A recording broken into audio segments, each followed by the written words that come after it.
more tips for doing your restoration. This probably applies to anything, but I took a lot of pictures, but I wish I would even taken more. Like you get down to, okay, does the wiper, when I put it back in, was it on the left or the right? I couldn't remember.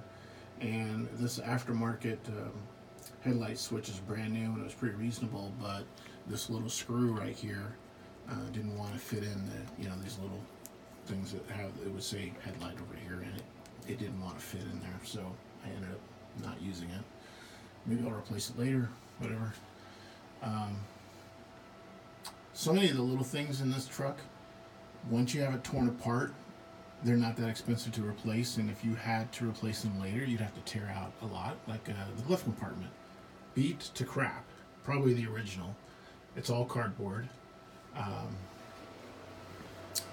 went to Mac, and for 16 bucks, got this one. It's still cardboard, but hey, 16 bucks, brand new.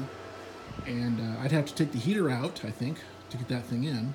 So my heater's already out, so let's do it. So that was done.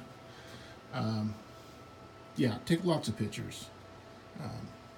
Every time I turn around, I'm reminding that I didn't take enough pictures, because I was smart enough to take a picture of how this came out of the door, but not smart enough to take a picture of how these things went into the frame. And then I was trying to remember, does it go that way? Does it go that way? Is this facing me, or is this flipped the other way?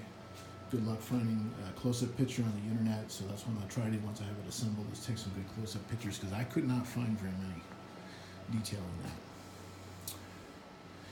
There you go.